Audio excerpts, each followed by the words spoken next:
Os jornalistas Thaisa Oliveira e Gabriela Biló, da Folha de São Paulo, e Paulo Motorim, do Intercept Brasil, estão sob ataque. E com eles está sob ataque a imprensa profissional. A imprensa que está sofrendo um ataque coordenado, e nós vamos discutir isso, porque a liberdade de imprensa não é brincadeira. E é uma liberdade de imprensa que faz com que vivamos em um Estado de direito. Portanto, nós vamos discutir essa questão dos ataques e vamos mostrar para você como isso funciona e como isso é muito mais cruel e coordenado do que parece. Então eu quero pedir para você participar conosco, já deixar o like e César, sem mais delongas, roda a vinheta para a gente começar.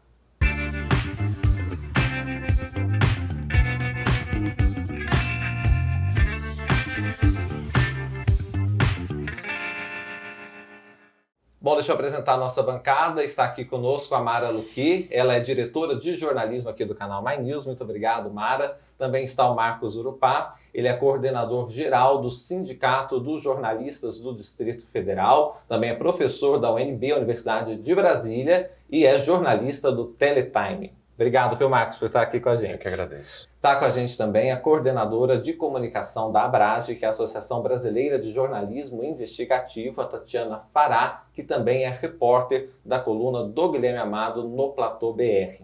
Mara, uma discussão muito séria. Paulo Motorim, Thaisa Oliveira e Gabriela Biló estiveram aqui no My News bem recentemente, são parceiros, inclusive nossos, para relatar essas matérias que eles fazem com muita profundidade nos seus veículos.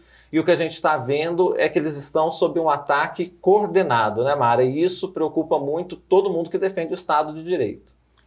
Estão sendo atacados porque fizeram um belíssimo trabalho. Isso aqui é impressionante, um trabalho impecável deles. O Paulo Motorim tem produção vai colocar uma segunda chamada que ele participou, onde ele conta, onde ele achou lá os foragidos, né, os condenados e foragidos lá do 8 de janeiro, e um trabalho de investigação, foi lá em Buenos Aires e tal, levantou a vida, mostrou, está sendo atacado por isso. Mas ataques violentíssimos, vocês sabem até melhor do que eu. E Gabriela Biló também. Enfim, Gabriela Biló, inclusive,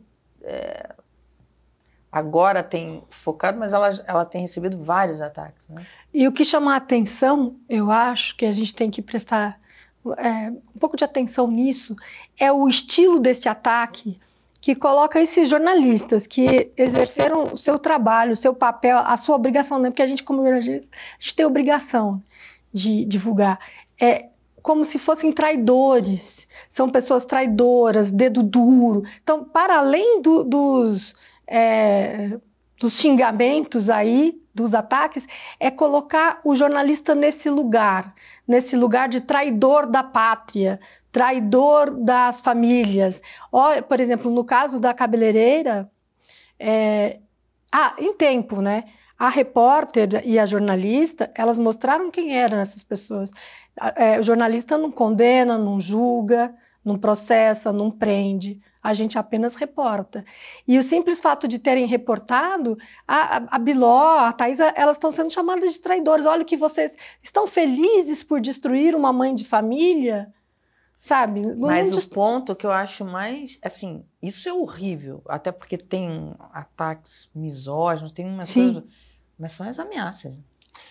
Eu acho que a gente tem que fazer uma análise um pouquinho histórica e voltar alguns anos, porque eu acho que o ataque à imprensa, de uma maneira geral, ela vem surgindo e há estudos que mostram isso, né? Quando você tem autoridades perpetrando esses ataques, o que eles representam, de como as pessoas que se veem representadas naquelas autoridades se veem também chanceladas para fazer esses ataques. Então, numa crescente nos últimos 5 anos, acho que a Abrage vai trazer alguns dados, Repórteres Sem Fronteiras também tem outros dados que mostram isso, é que nós temos diversas autoridades no mundo, e aqui no Brasil não foi diferente, atacando veículos de comunicação e profissionais de imprensa. É importante a gente resgatar que são profissionais exercendo o seu trabalho, e aí uma pequena janela. Eu acho que é muito desonesto o discurso, Mara e Tati, quando você diz que foram os jornalistas que colocaram essas pessoas lá dentro. Não foi.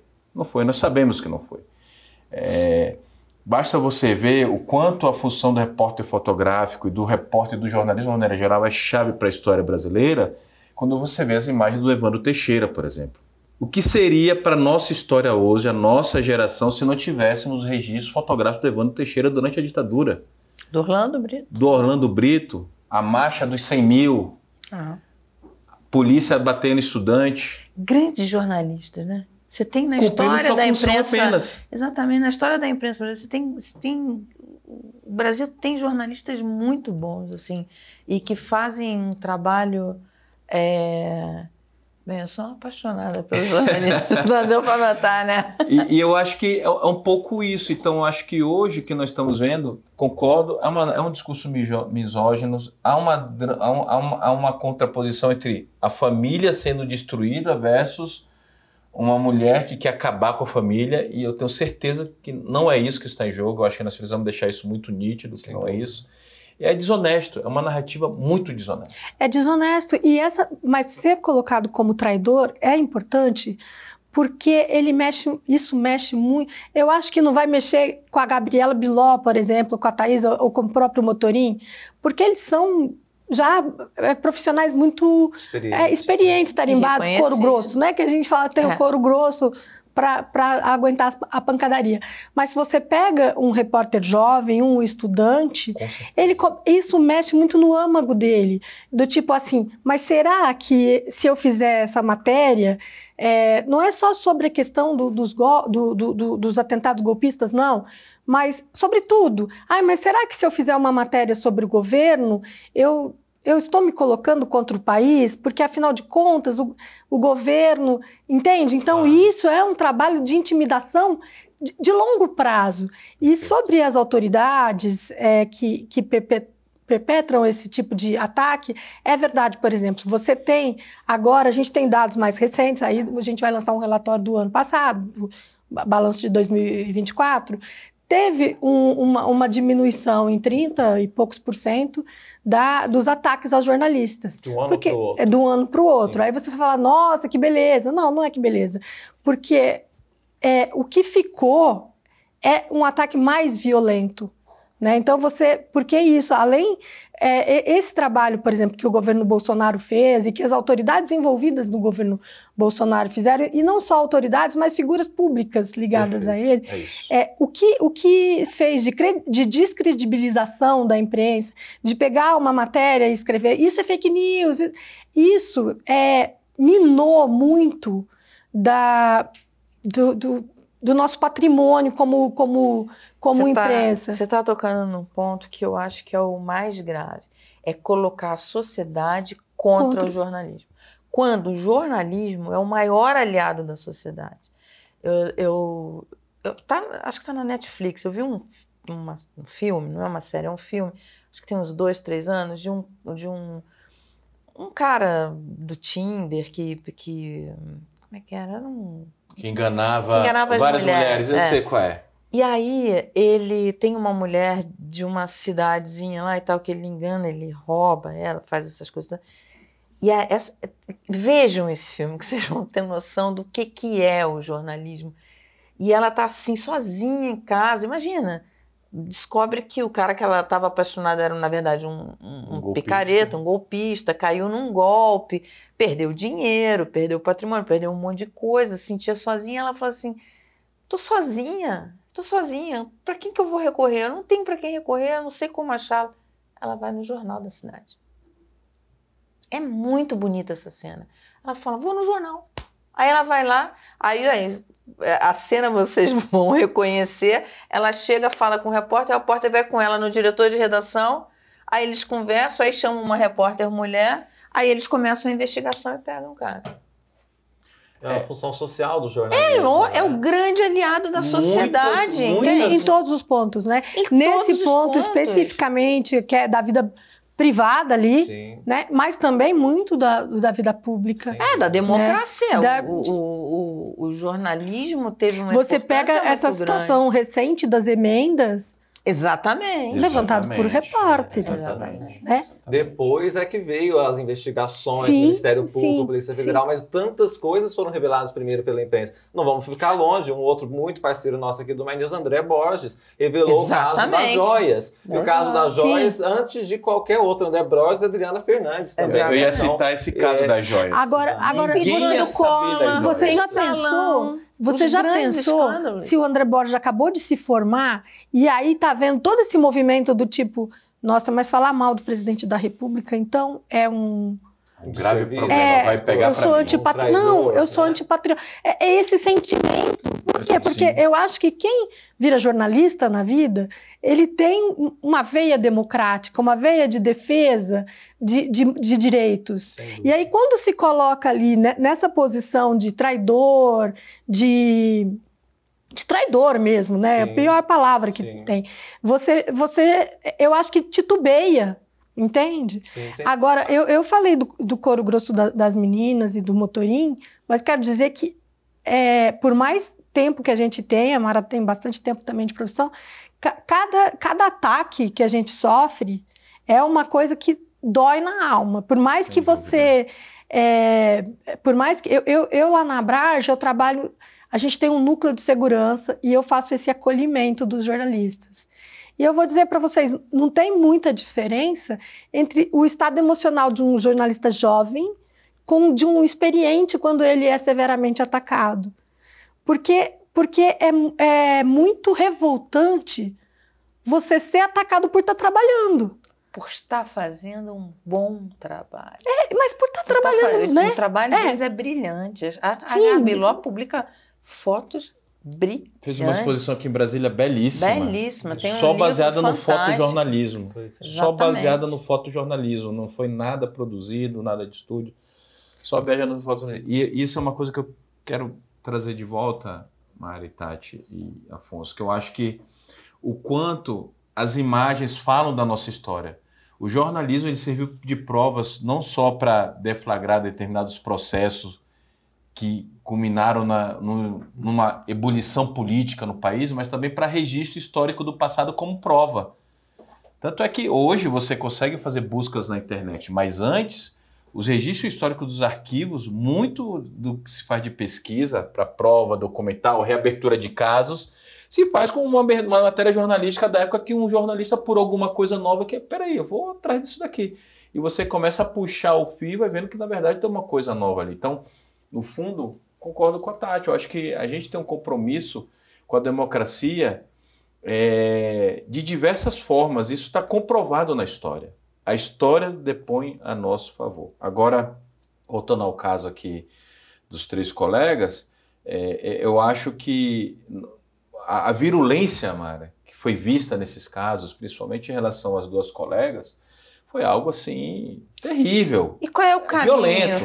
Mas vamos lembrar uma coisa, que são essas pessoas e as pessoas que estão por trás dessas pessoas, esses agressores, que acuaram, bateram, espancaram, quebraram o equipamento, roubaram o equipamento no 8 de janeiro contra mais de 40 jornalistas. Que a gente fala das instituições públicas, dos 3 poderes que foram atacados, mas a gente tem esquecido disso. Mais de 40 jornalistas foram feridos, perderam equipamentos, ficaram trancados em salas, foram feitos reféns. Né? E aí você...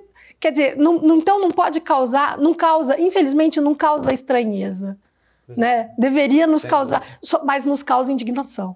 Tati, né? Inclusive, foi bom você ter lembrado disso, porque aqui em Brasília, na época, eu me lembro que tivemos um colega lá do nosso setorista lá no comitê, que nos procurou o sindicato para relatar o que ele passou, demos o apoio necessário e tal, e muitos colegas relataram que trabalharam disfarçados. Verdade. Disfarçados.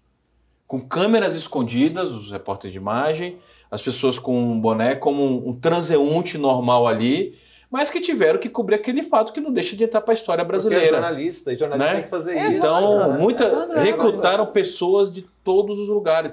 Quem estava de folga voltou a trabalhar. Quem cobre política dura em Brasília, estava de folga, teve que trabalhar. Sim. E teve a orientação. Não vá nem com colete de imprensa, porque talvez nem a polícia possa te defender nesse caso. Às vezes é pior, você fica uma como se fosse um chamariz escrito em imprensa, a pessoa é uma turba ali né? que pode ser do controle muito dúvida. fácil. E quem vai controlar essa turma ali? Você sendo vítima. Isso é muito interessante que você está falando, porque assim, muita gente coloca, enfim, os negacionistas, né, acham que isso foi uma coisa que não teve, é mais uma manifestação e tal. Vale. Eu fui ver agora, recentemente, o documentário da Júlia, do Alib na Globo News. Então, revi as cenas. São chocantes as cenas. Chocantes. Eu acho que toda pessoa deveria rever essas cenas. Ou no documentário, ou no YouTube, é tão chocante ou em outro lugar, que ontem, né, na quarta-feira, quando o ministro Alexandre colocou as cenas, você vê a reação que teve entre os que pregam anistia, de revolta por ele. Aí começaram assim, até tinha uma do Nicolas Ferreira, que era assim, ele gosta de colocar vídeo, né? Vamos colocar esse vídeo aqui. Aí coloca um vídeo em que, na posse do presidente Lula, é chamado um ministro, um desembargador, para colocar o presidente na mesa ali, para tomar posse. E aí eu acho que esse desembargador fala alguma coisa para o Alexandre de Moraes, porque o Alexandre fala, olha, entrem, por favor, você chame o presidente Lula, tal, para sentar. E aí o cara fala alguma coisa assim, missão dada, missão cumprida. Mas era a missão dada de chamar o homem para o homem sentar lá, né? O homem é o presidente da República. Mas era uma coisa muito... E aí deu esse tom de que a missão dada, primeiro eles divulgam, fica parecendo que foi o Alexandre que mandou dar. É uma coisa assim, uma interpretação absurda, mas por quê? Porque são chocantes essas cenas. São chocantes. Elas são chocantes. Qualquer pessoa hoje que queira passar pano para o 8 de janeiro, eu recomendo que reveja as cenas, porque uma pessoa é impossível você não se indignar, você não ficar com medo, você não falar assim, meu Deus, a que ponto chegamos? As pessoas estavam alucinadas. E Mari, interessante, e eu quero trazer aqui esse tema da prova, porque a grande questão, ela condenou, ela levou a condenação, porque ela fez a prova que foi o registro fotográfico. Existem diversas imagens sobre o 8 de janeiro, inclusive feitas pelas próprias pessoas que estavam lá, que constam no processo, que constam no inquérito, que constam nas redes sociais, muitas não foram apagadas, e que a Polícia Federal teve acesso, por exemplo. Então, não é essa narrativa de que ela tirou a foto que condenou uma moça porque escreveu, uma mãe de família porque escreveu um batom. Na verdade, todo mundo produziu uma série de imagens que acabaram depondo contra si e contra quem estava naquele movimento. Então, mas ainda que fosse uma única, que fosse uma única foto, ela né? fez o seu trabalho. Sim. Não foi ela que condenou. Exatamente. É que não foi ela que condenou. E não foi ela que escreveu de batom, né? Exatamente. Em primeiro lugar, como se o crime fosse esse, né? Como se o crime fosse esse. Como se o crime fosse a foto. E como se o crime fosse simplesmente estar lá e fazer... Como se tivesse pichado no lugar da esquina, não é exatamente, isso? Estava ali tentando fazer a democracia. Exatamente. E o Marcos dá uma deixa importante para a gente explicar um pouco esses casos recentes, né? Em primeiro lugar, e a Abrage mostra isso, o sindicato também, o ataque à imprensa ele é coordenado e é sistemático, mas nesses dois casos específicos, o que aconteceu? A Thaís e a Gabriela Biló, elas contam isso até no programa que a gente fez, o Segunda Chamada, elas fizeram uma reportagem sobre Débora Rodrigues, que foi a responsável ali por escrever Perdeu Mané na Estátua da Justiça, inclusive de Alfredo Cheschiatti. E aí, por isso, começaram a dizer que elas tinham passado informações da Débora para que ela fosse julgada no Supremo. Tanto é que nem foi condenada ainda. Esse caso ainda não terminou da Débora Rodrigues. Mas não é verdade. O próprio jornal Folha de São Paulo fez uma matéria bem completa dizendo que não cabe ao jornalista também, não foi feito de passar informações de ninguém. É porque existem abundantes documentos, fotos e vídeos desta Débora Rodrigues. O sistema do Supremo Tribunal Federal, que tem várias reportagens que mostram, a câmera deles é de super zoom, consegue ver as pedras portuguesas que estão na Praça dos Três Poderes. Então não foi pelas fotos dela em si mesmo mesmo que fossem, ela estava fazendo um trabalho ela não constitui prova nenhuma. Jornalístico. E a Mara contou aqui do Paulo Motorim, no caso dele foi uma reportagem feita pelo Intercept de um dos foragidos do Rio de Janeiro que estão na Argentina. Ele faz uma descrição detalhada ali da vida que ele está levando tranquila, sem nenhum problema. Condenado já, né? Condenado. É uma pessoa condenada, não é um suspeito, ele é um condenado. Exato, o que é diferente da Débora, que ainda não foi. E que também não foi julgado pela imprensa, foi julgado pelo STF, ele é condenado pelo STF. Não é, né? Eu acho que é bom deixar isso muito claro. Eu só quis trazer esses dois casos específicos para que a nossa audiência saiba exatamente do que a gente está falando, né? Claro. Mas para dizer que são casos disseminados e essa coisa, né? E aí que eu queria ouvir da Tatiana, que ela estava até contando um pouco para a gente. A virulência desses ataques é muito grande, né? Expondo dados pessoais desses jornalistas, as famílias desses jornalistas, é coisa assim que a gente não consegue nem imaginar. Você falou, pode ser veterano, pode ser jornalista jovem, ninguém consegue passar bem por uma situação dessa. E a pior coisa que você falava, né, Tatiana, para um jornalista que está começando, é se autocensurar. Falar, acho que eu não vou mexer nisso aqui não, que é um vespeiro, pode me dar problema. E é isso que o jornalista nunca pode perder, que é esse ímpeto de investigar e incomodar. Às vezes, por exemplo, você tem litigantes contumazes, né? Tem, inclusive, deputados, que sistematicamente processam os jornalistas mesmo sabendo que vão perder. Por quê? Porque aí, por exemplo, você tem 150 pautas para fazer. Aí você fala, eu não vou fazer a pauta da fulana ou do fulano, porque, nossa, vem uma dor de cabeça. Porque é isso, porque eles processam, embora sejam pessoas abonadas, processam usando a justiça pública, só que você, para se defender, você não tem essa justiça pública, entende? Você tem desde as custas, se você perder, e são pessoas de autoridade, né? É uma forma de intimidação. É uma intimidação e um silenciamento muito grande, porque não intimida, por exemplo, estou sendo processada, não intimida só a mim, intimida ao coletivo dos jornalistas. Por quê? Porque eu não vou escrever do deputado X ou da deputada X, porque ela cria problemas. Você vai tirando aquelas pessoas, né? Do meio do... E às vezes são coisas pequenas, não que você vai deixar de dar uma grande reportagem e tal. Agora, eu queria falar também que, para além desse espírito aí coordenado de violência, a gente tem que também olhar com bastante atenção a violência que sofrem os jornalistas do jornalismo local, jornalistas e comunicadores. Nossa, esses eu acho que assim, são ainda piores. É o cenário de coronelismo ainda, em muitos casos. É o cenário do poder local, de uma maneira que opera... Não é só a intimidação física, é também a intimidação financeira. Né? É quebrar, porque, por exemplo, muitas vezes o jornalista que nos procura, ele tem lá o site dele, ele tenta fazer um jornalismo certinho, sério, ouvindo todos os lados e tal, mas ele lida com uma realidade... Hoje a gente vê grandes jornais quebrando, imagina o que são veículos muito pequenos, muito localizados, né? Então tem essa intimidação financeira, esse movimento para quebrar também financeiramente esses pequenos veículos, esses veículos independentes. Porque essas ameaças, quando enfim, jornalistas que estão mais na mídia nacional e tal, eu acho que é mais difícil deles chegarem a um fato. Agora, no local... que não consegue, eu não tenho esses dados, mas a impressão que eu tenho é que morrem mais jornalistas regionais do que...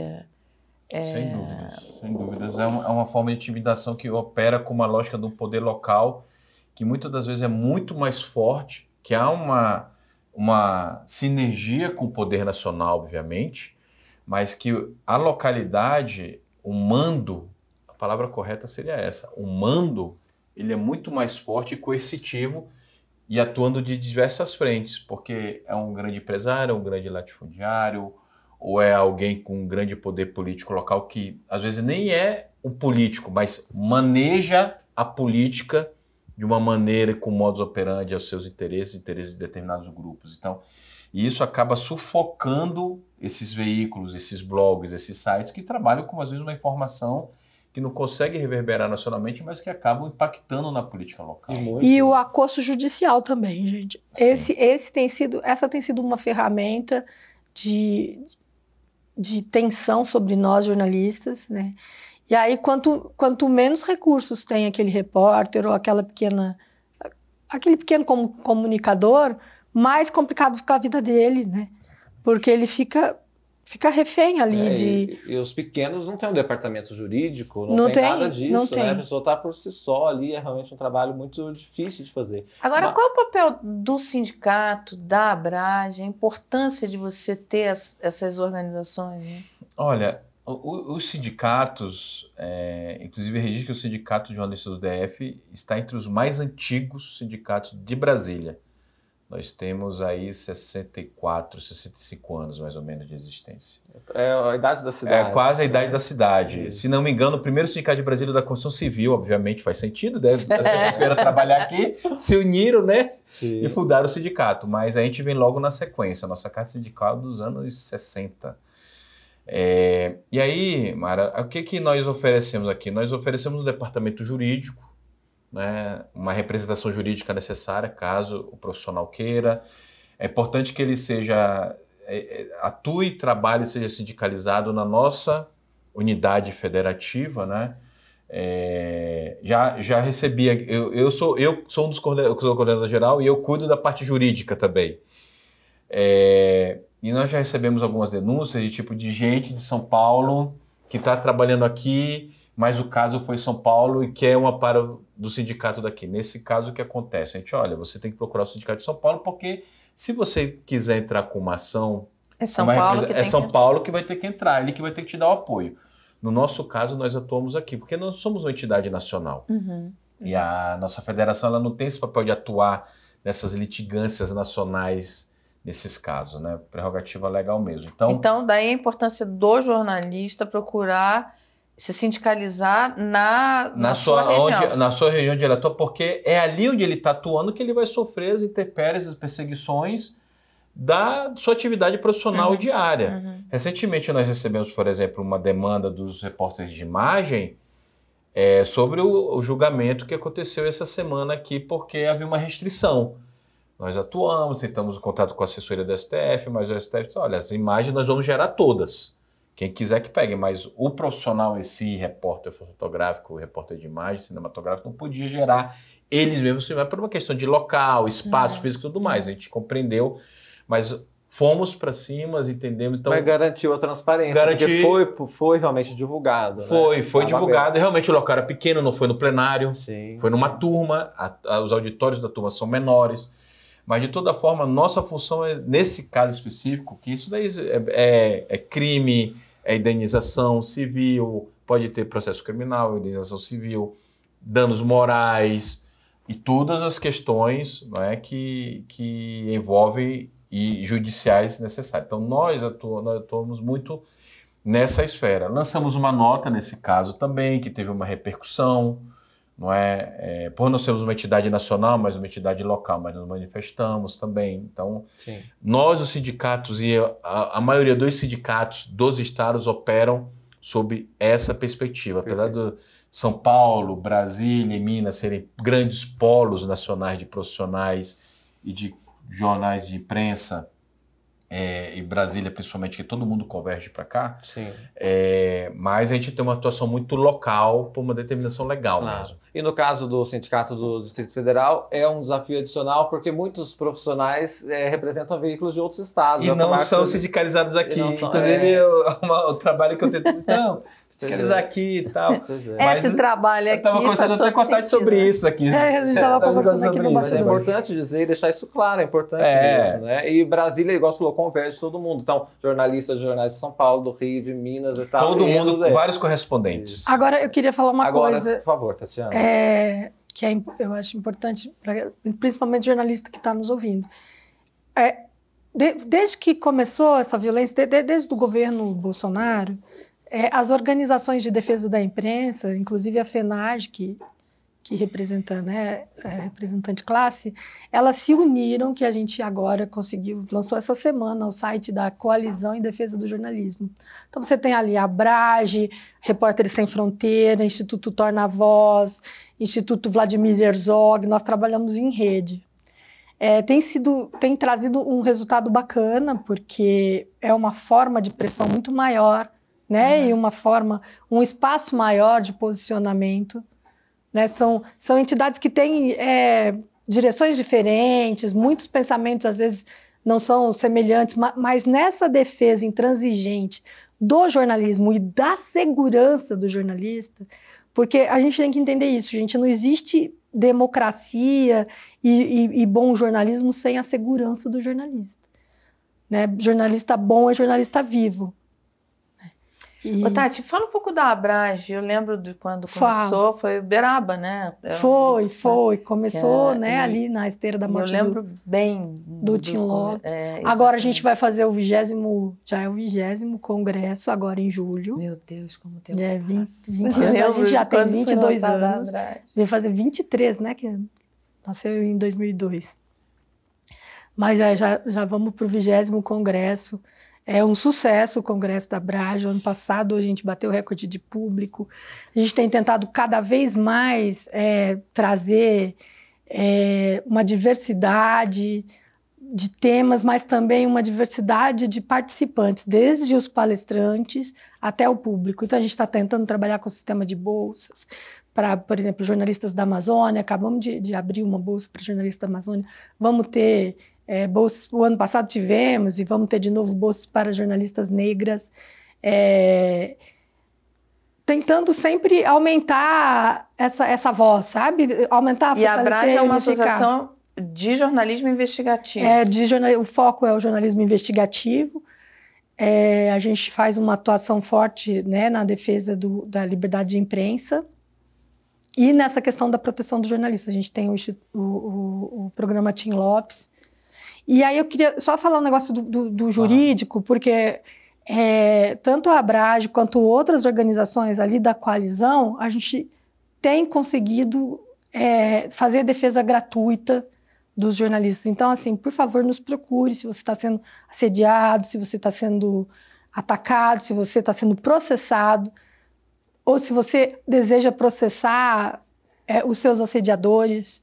Nos procure, a gente tenta organizar e dá um apoio. Às vezes não dá, as verbas não dão para todo mundo, mas a gente tenta se organizar e essas organizações todas da coalizão também têm essa função. Gente, acho que agora fica um bom momento para a gente falar o que dá para fazer, né? Porque a gente já traçou um quadro aqui muito complicado, tivemos até uma ideia do papel do sindicato, da Abrage, mas é preciso criar mais proteções, né, Mara? Eu acho que o principal que dá para fazer é criar uma cultura, né, de valorização do jornalismo profissional, mas isso leva tempo, né, Mara? Nesse meio tempo, o que é possível fazer para que o jornalista consiga fazer seu papel com mais segurança? Você também acha que é investir em educação?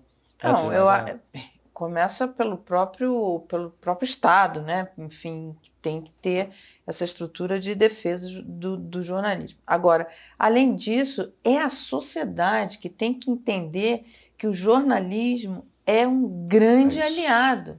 A sociedade tem que entender isso. Você pode gostar do jornal A, do jornal B, do jornal C, do canal A, B ou C, você pode se alinhar mais com eles, mas você tem que saber que eles são todos seus aliados da sociedade, na defesa da democracia, na defesa desde os casos pessoais, como a gente falou.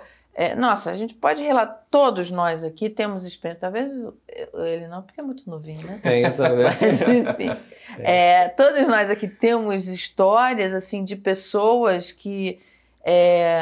eu lembro quando eu trabalhava no JB, chegou uma senhorinha ali na redação e tal, sumiram com o dinheiro da poupança dela, ela foi ver no banco e tal, não sei o quê. Aí eu parei para escutar, ela foi na redação do Jornal Brasil. Foi lá e tal, aí conversamos. Aí eu peguei e liguei para a assessoria de imprensa, eu falei, olha o que fizeram com essa senhora, isso aqui está errado e não sei o que e tal. Bem, resumo da ópera. Resolveram o caso dela.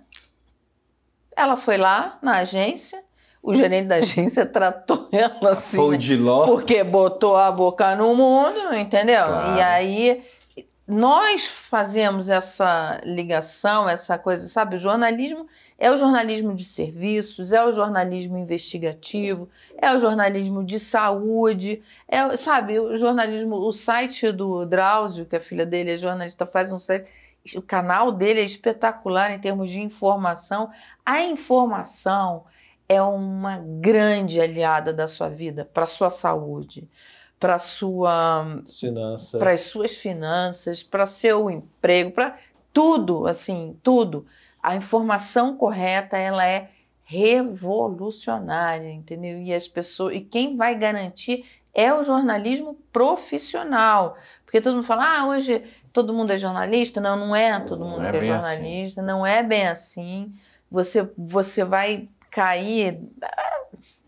Pô, gente, pode passar aqui citando vários exemplos, por exemplo, dessas fraudes financeiras de canais que saíram vendendo, ainda tem, sabe, vendendo coisas maravilhosas que vai te deixar rico muito rápido, fácil, é tudo muito fácil, a gente só não é rico porque a gente não quer, porque é muito fácil de ser rico e tal, e são fraudes, e é o jornalismo. Então você saber que você está pegando informações produzidas por jornalistas, né, profissionais, sabe? É uma garantia que você tem, né? É que eu queria só falar uma coisa, né? Eu acho que é muito importante que a sociedade tenha isso, mas é muito importante também que as autoridades públicas de investigação, o Ministério Público, o Ministério da Justiça, que agora está conseguindo colocar de pé aquela ideia do Observatório da Violência contra Jornalista, que nasceu no 8 de janeiro.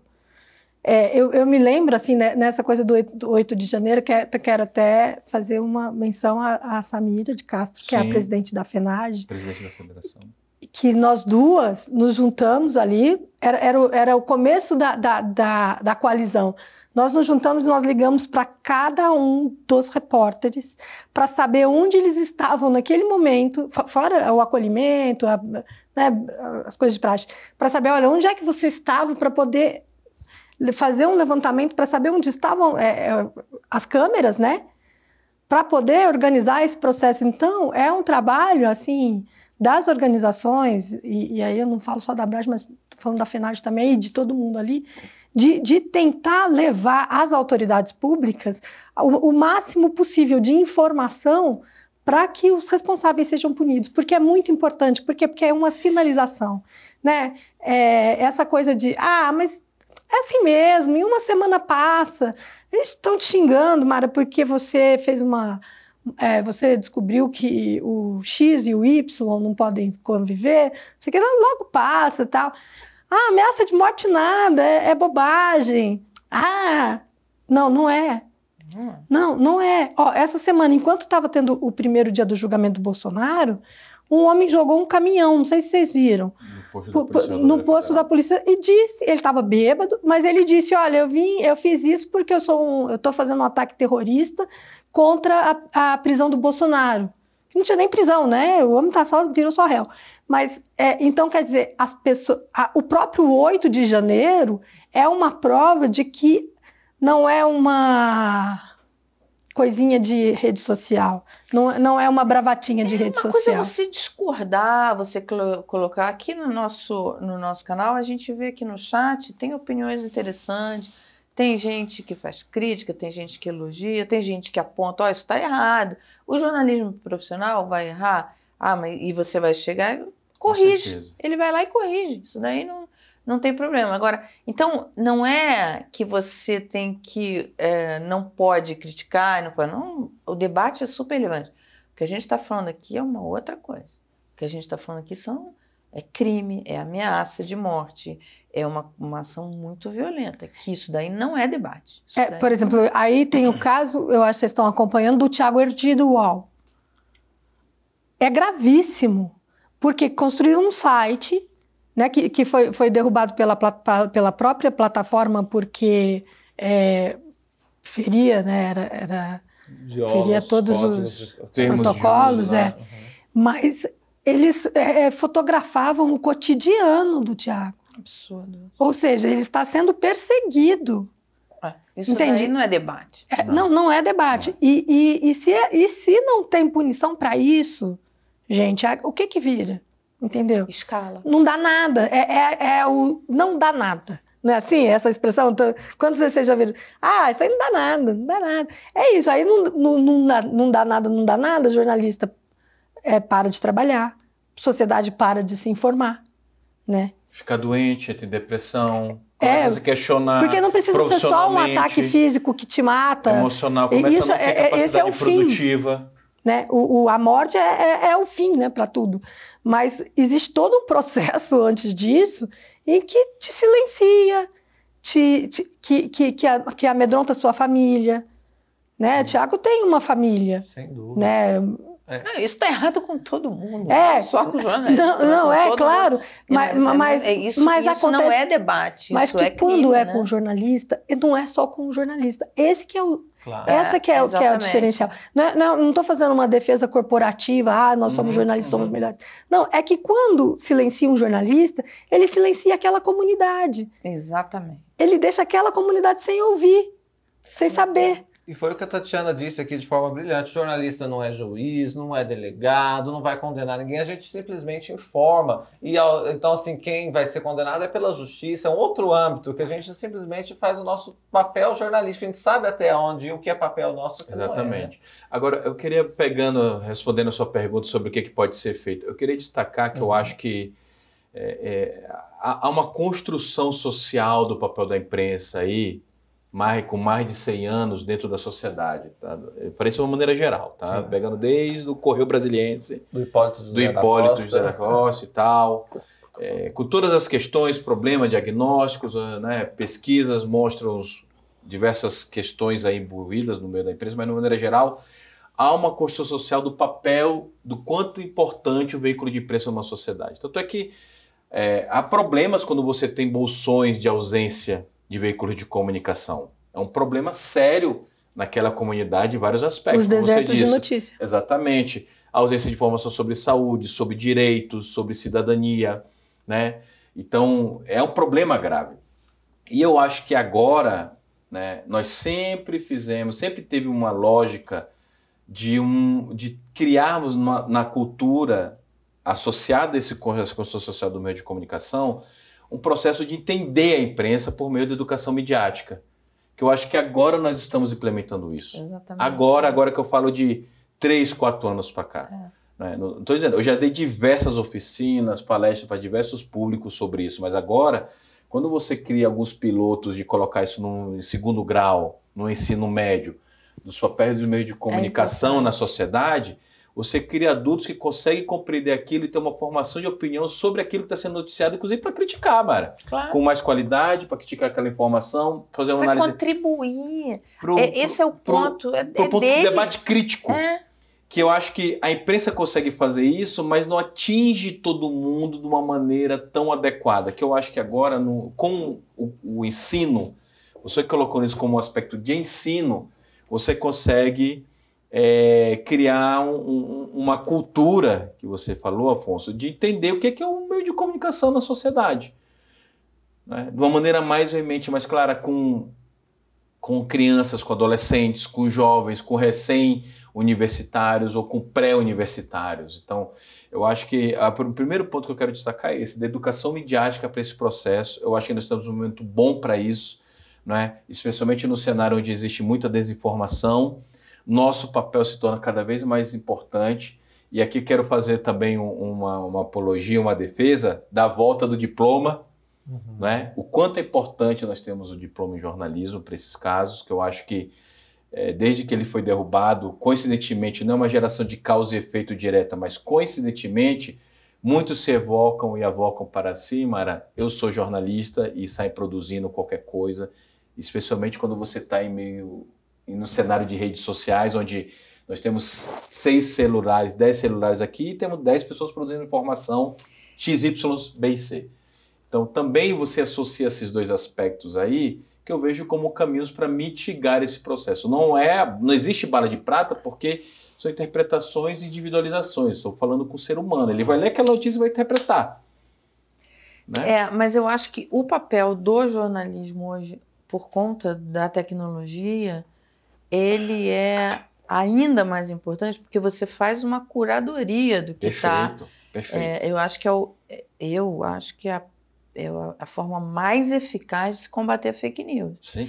É você ter cada vez mais ali informações, canais independentes de jornalismo, mas com jornalistas profissionais, enfim, que vão você tem a certeza que ali naquele canal não tem fake news, ninguém vai te dar uma coisa que não foi apurada, que não foi devidamente apurada.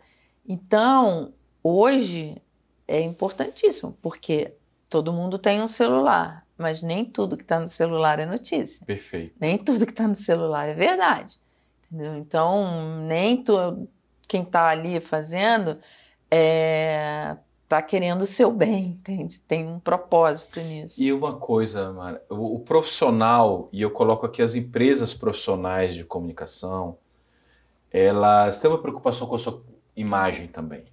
Claro, é o business delas, é a credibilidade. Então, se você cai num descrédito na sociedade, você perde escala de audiência, de consumo, de pautar um debate público. Você perde essa escala. Relevância, né? Você perde relevância. E isso é muito ruim. Voltando aqui ao começo da nossa conversa, quando as autoridades tentam macular essa imagem, eles vão nessa tentativa de causar o descrédito, de descredibilizar, porque é a arma que eles encontram. Mas com muita resistência, com muito profissionalismo, com muitas questões, aí é uma forma de você conseguir mitigar e driblar isso. Então, a Tatiana vai falar e daqui a pouco a gente vai para a parte de membros. Nós vamos ter mais uma parte especial aqui para você que é membro do My News. Então, se você não é membro, se torne membro, porque você entra para o time do jornalismo independente e vai ter acesso a essa conversa que eu sei que já está com gosto de quero mais. Tatiana, desculpa. Então, eu acho que eu acabei me perdendo aqui, mas eu acho que é o seguinte... Nessa campanha de descredibilização, é muito importante também o papel que as agências de checagem têm feito.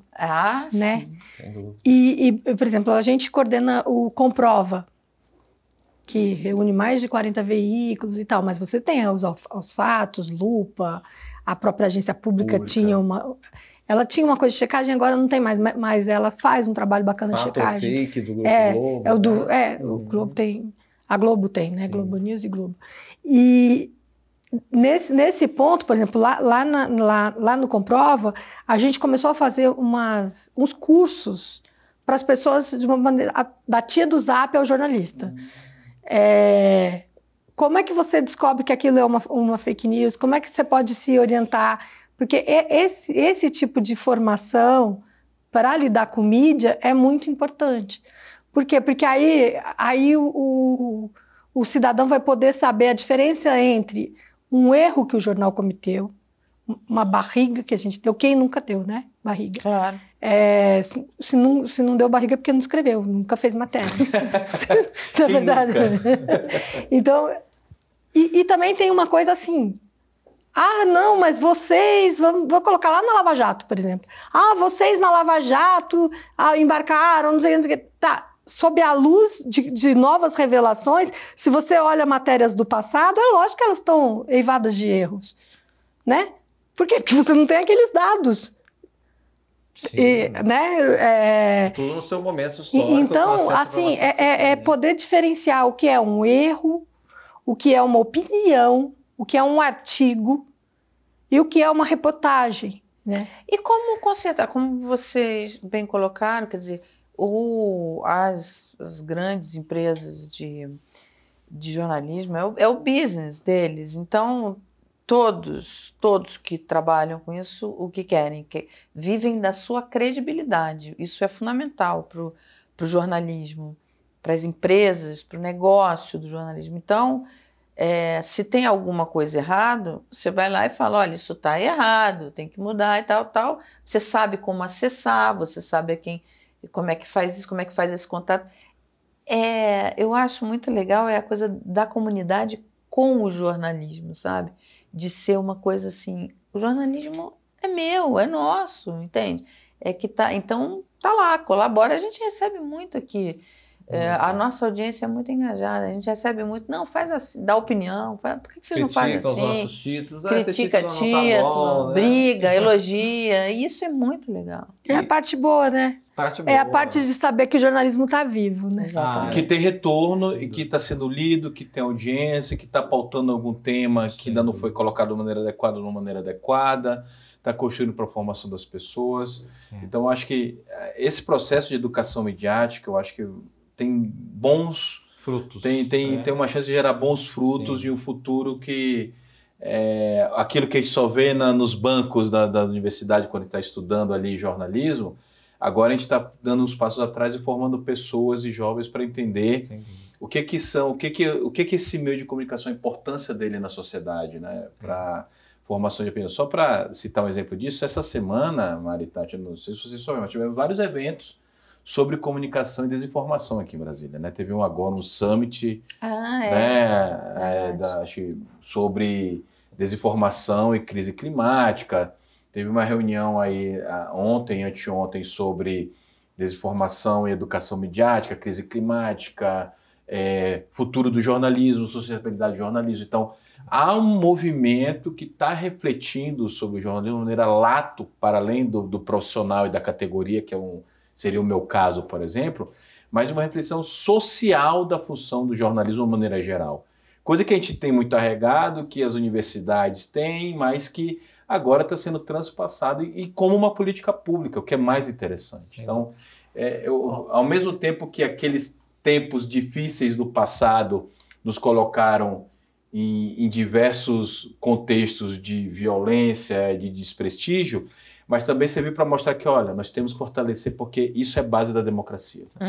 Gente, infelizmente eu vou ter que pôr um ponto final, mas para não ser tão rigoroso, eu vou pôr uma vírgula. Vou pôr uma vírgula aqui para a gente continuar mais uma rodada para os membros do My News. Uma parte boa do jornalismo é ter esses membros nossos aqui, a nossa audiência sempre tão engajada. Enfim, posso citar tantos nomes: Letícia Andreoli, Sigefredo Fontoura de Souza, que sempre nos acompanham aqui no My News. Tenho certeza que todos os veículos têm essa satisfação das pessoas que reconhecem o papel do jornalismo profissional. Então a gente se encontra na parte para membros. Se você não é membro, se torne membro e aí você vai ter também 60% de desconto nos itens do My News. A caneca do My News, o Moleskine, a camisa ainda não, né, Mara? Mas em breve vamos fazer camisas. A camisa tá também, eu acho, na loja. Tá tudo, os livros. Tudo tá lá. Então você pode entrar na nossa loja que você vai ver os produtos, que foi uma demanda da audiência. A audiência do My News que pedia pela nossa lojinha, ela está já no ar para você. Então a gente volta já já.